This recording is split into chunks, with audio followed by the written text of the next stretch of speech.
Just as the Lord sent prophets to guide His people, He has also inspired kind, pious, and generous souls to spread the faith. This dedication is clearly evident in the zeal of countless individuals, both within and beyond Barangay San Jose, who contributed to the establishment of the parish. For 40 years, the seeds of Christian faith has grown and flourished like a mighty mustard tree. Many of the older generations still recall and cherish the names of those whose earnest initiatives and unwavering efforts laid the foundation of our parish. Prominent among them are Don Jesus Lazatin Sr. and his family, Mrs. Paula Palu Cabral Pinpin and her children, Don Luis Dizon and Doña Felisa Hizo, as well as the Panlilios, De Leons, and Santoses. These families were further supported by devoted individuals: Mrs. Adoracion Canlas, Mrs. Josefina Canlas, Mrs. Corazon Ramos, Miss Alejandra Dandy Pinpin, Architect Tirso Dairit, Mr. Florencio Garcia, Mr. Bito Santos of Everybody's Cafe, and many others. His contributions were invaluable. The origin of the name San Jose remains somewhat of a mystery.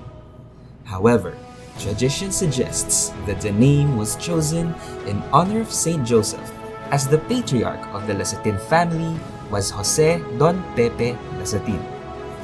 It is said that Don Jose had a son named Jose, who sadly passed away at a young age. Despite his early death, the story goes that the elder Lazatin continued to regard his son by allocating shares of the family's harvest proceeds for charitable and religious causes. To this day, the Lazatin family retains an antique, large image of Saint Joseph, which is prominently featured during the Saint's Feast Day procession and during the Aguinaldo Masses each December. The first parish priest of San Fernando, who played a significant role in developing San Jose, which was still a sitio at the time, was the late Monsignor Prudencio David. He served as the Vicar General and parish priest of San Fernando. San Jose was considered a barrio of San Fernando, and it was customary for the people of San Jose and neighboring barrios to flock to the parish church for their religious needs. A pivotal moment in the area's development came when Don Jose Lazatin Sr. generously donated a kamalig, or a warehouse, at the site of the present church to serve as a chapel. The structure used adobe cement for its foundation and posts, while the sides were adorned with sawali and galvanized iron sheets.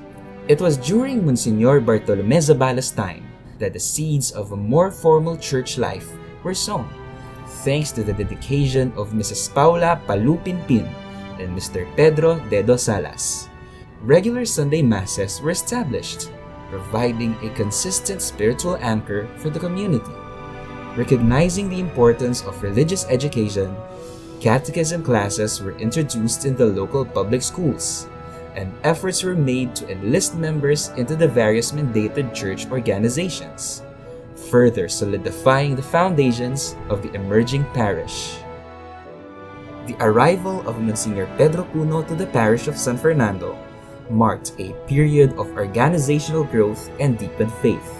He recognized the power of communal worship and actively fostered the establishment of diverse religious associations, including the Catholic Women's League, the Holy Name Society, the Children of Mary Immaculate, the Sodality of Mary, and the Apostleship of Prayer. To ensure the smooth operation and vitality of the church, Monsignor Puno placed his trust in Mrs. Paula Pinpin, delegating her with the leadership of all religious and church activities. Inspired by this responsibility and the growing needs of the community, Mrs. Pinpin envisions a larger, more prominent chapel.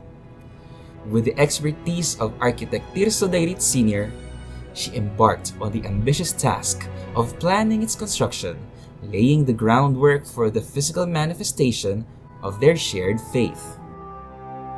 A distinct sense of community began to emerge, nurtured in part by the presence of Father Constancio R. Panlilio. His guidance and support helped to foster a spirit of unity and collaboration within the barrio. During the episcopate of Bishop Emilio A. Sinense Didi, the Cruzada of the Virgen de los Remedios, a devotion championed by the late Bishop Cesar Maria Guerrero, gained widespread popularity. This surge in localized religious activity allowed San Jose to gradually develop a separate identity, moving even closer to its eventual establishment as an independent parish. Monsignor Serafin Ocampo, succeeding parish priest of San Fernando, played a crucial role in San Jose's transition to a separate parish. He consolidated the ecclesiastical structure, instilled discipline and self-reliance among the people, and fostered leadership. A key initiative was the formation of a pastoral council, giving Barrio San Jose a voice within the Parish Pastoral Council of San Fernando. Bishop Jesus Galang then oversaw the formal establishment of San Jose as a distinct parish. Originally envisioned by Archbishop Oscar V. Cruz as a pastoral training ground for the Mother of Good Counsel Seminary, San Jose's first parish priest was Father Zenobio Lumanog, a priest from the seminary, appointed on May 1, 1985. A parish pastoral council was formed to advise him. Many future priests, including Fathers Adrian Paule, Joel Tubig, Jose Lacap, Filomeno Puri, Ray Cruz, and Larry Sarmiento, gained valuable experience during these pastoral assignments. The successor of Father Zenobio Lumanog, Father Marcelino B. Mandap, who also had ties to the seminary, prioritized the establishment of a decent church rectory upon assuming his role. The previous parish priest resided in a modest single room behind the church, which often faced flooding issues, rendering it submerged most of the time. Father Mandap's second focus was on developing and implementing a parish pastoral plan. During the time of Monsignor Constancio R. Panlilio, there was the need of raising the floor level of the church. The full gospel ministry was established, and other apostolate ministries were organized. The parish core group was formed to consolidate the renewal of the parish.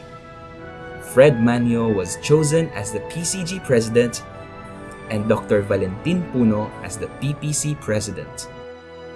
Reverend Father Lindon Valenton became the fifth parish priest. He introduced changes and new policies that could easily be understood by the different church organizations. He increased the number of masses every Sunday to 3. He made possible the renovations of the old rectory and the church altar. In November 2007, Reverend Father Victor S. Nicdao succeeded Father Valenton. He maintained the good policies and regulations being practiced in the parish and added important programs as well. Comfort rooms have been added, and the old ones were repaired and renovated. A bigger garage for the carriages was also built. The Archdiocesan standardized stipends and fees are properly observed. Father Paul T. Velasco, who currently serves as formator in the Mother of Good Counsel Seminary, assumed the role of parish priest in May 2019, succeeding Father Dino Albert Pineda. Upon his appointment, Father Paul shared that Archbishop Florentino G. Lavarias Didi tasked all newly installed parish priests with the responsibility of identifying and supporting impoverished communities within the areas. In addition to overseeing Purok 9, Resettlement, and Riverdale, Father Paul identified several other marginalized communities in the parish, including ang Buklao in Greenville, Purok 7 and Lex area, the community near Pascuhan Village, Sitio Matahimik in Del Pilar, and Bayong Palenque area. People in Sitio Matahimik and Bayong Palenque area relied on scavenging and charcoal repacking, respectively, for their livelihood.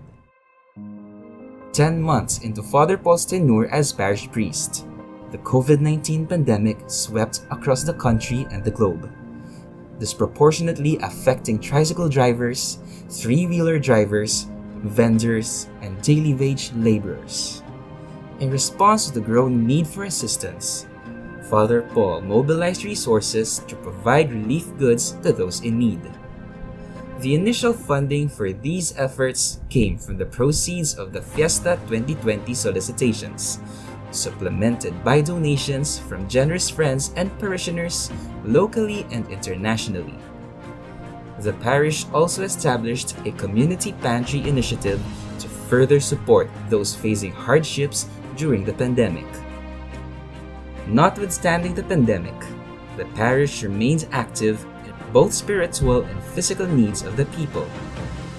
Father Paul initiated the holding of online seminar and conducting Bible study and started online Bible study and Bible sharing among interested parishioners, which continue until this day. He invested in the spiritual formation of parish leaders, including the youth, by holding seminars and retreats. Father Paul continued to implement programs for the poor and underprivileged, spearheaded by his predecessor, Father Dino Albert Pineda, a weekly feeding program and financial assistance to impoverished school children. Additionally, he launched a livelihood program upon instruction of the donor that provided interest-free loans of 3,000 pesos to tricycle drivers, three-wheeler drivers and vendors, repayable within 10 weeks. Furthermore, he initiated a scholarship program to selected college students.